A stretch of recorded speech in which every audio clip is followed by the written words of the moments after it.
এই শেখ মুজিবের নামে যিনি ঘোষণাপত্র দিতে অস্বীকার করলেন, যিনি বক্তব্য রেকর্ড করতে অস্বীকার করছেন, অথচ তাকে সামনে রেখে একটা মুক্তির লড়াই সংগঠিত হয়েছে, তার ভিতরে এবং তার ৭১ পরবর্তী আচরণ পুরোটা মিলিয়ে দেখা যায় যে ৭১-এর মুক্তির লড়াইতে শেখ মুজিব, শেখ পরিবার এবং আওয়ামী লীগের বড় একটা অংশের যে হীনমন্যতা, এবং এই হীনমন্যতা কাটিয়ে উঠতেই তাকে চেতনা ব্যবসা করতে হয়েছে। আমি এত বড় নেতা, আমি ৭ তারিখে এত মানুষের সামনে বক্তব্য দিলাম, আমার এক আঙ্গুলে দেশের কোটি কোটি মানুষ উঠেছে আর বসেছে, সেই আমি ছাড়া কিভাবে একটা মুক্তির লড়াই সংগঠিত হয়? এই হীনমন্যতা শেখ মুজিবকে সবসময় তাড়া করে ফিরেছে।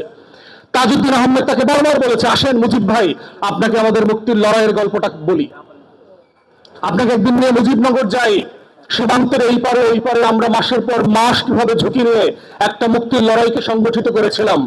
এবং বাই ডিফল্ট শেখ মুজিব ওই লড়াইতে রণাঙ্গনে ছিলেন না। 25 তারিখ যখন গোলটেবিল বৈঠক ভেস্তে গেল, বিকালের সন্ধ্যায় তাজউদ্দিন আহমেদ বলছে যে আমি একটা রেকর্ডার কাগজ কলম নিয়ে শেখ মুজিব ভাইয়ের বাড়িতে গেলাম, যে মুজিব ভাই, খবর পাচ্ছি আজকে সব ক্র্যাকডাউন হবে রাতে, আপনি একটা ঘোষণাপত্র রেকর্ড করে দেন, আপনাকে যদি কোনো কারণে অ্যারেস্ট করে ফেলে আমরা যেন এইটাকে কেন্দ্র করে সামনে রেখে জনগণকে সংগঠিত করতে পারি। শেখ মুজিব অস্বীকার করলো যে না, কোনো ঘোষণাপত্র এখন রেকর্ড করা যাবে না, এগুলো ঝামেলা হবে, আরো বেশি ধরপাকড় হবে। উনি বললেন তাহলে কাগজ কলম নিয়ে আসছি, একটু লিখে দেন যেটা আপনার নামে আমরা পাঠ করব। শেখ মুজিব সেটা করতে অস্বীকার করেছিল। এই শেখ মুজিবের নামে যিনি ঘোষণাপত্র দিতে অস্বীকার করলেন, যিনি বক্তব্য রেকর্ড করতে অস্বীকার করছেন, পাঞ্জাবের জগতে একটি বিশ্বস্ত নাম শাবাব এথনিক ওয়্যার, অথচ তাকে সামনে রেখে একটা মুক্তির লড়াই সংগঠিত হয়েছে, তার ভিতরে এবং তার ৭১ পরবর্তী আচরণ পুরোটা মিলিয়ে দেখা যায় যে ৭১-এর মুক্তির লড়াইতে শেখ মুজিব, শেখ পরিবার এবং আওয়ামী লীগের বড় একটা অংশের যে হীনমন্যতা, এবং এই হীনমন্যতা কাটিয়ে উঠতেই তাকে চেতনা ব্যবসা করতে হয়েছে গত ৫৫ বছর।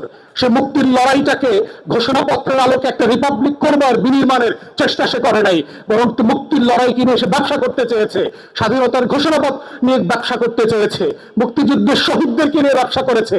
একটা তালিকা পর্যন্ত হয় নাই এই সোনার বাংলায়। কত অসভ্য রাষ্ট্র আমরা চিন্তা করেন, আমার এই দেশের জন্য যে মানুষগুলো জীবন দিয়েছে তার একটা তালিকা পর্যন্ত নাই।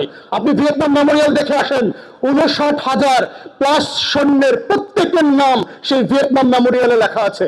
আপনি এখন ট্রাফালগার স্কোয়ারে যান, আপনি লন্ডনে গেলে দেখবেন, হাইড পার্কে গেলে দেখবেন ২০০৫ সালে ৭/৭ বোম্বিং এ যে ৫২ জন মানুষ মারা গেছে প্রত্যেকের নাম সেখানে খোদাই করে দেওয়া আছে। আপনি ওয়ার্ল্ড ট্রেড সেন্টারে যান নিউ ইয়র্কে, 9/11-এর ঘটনার ৩,০০০ প্লাস কাছাকাছি মানুষের প্রত্যেকের নাম খোদাই করে দেওয়া আছে। আমার শহীদদের একটা তালিকা নাই, সংখ্যা আছে ৩০ lakh. Do you understand? 3 million.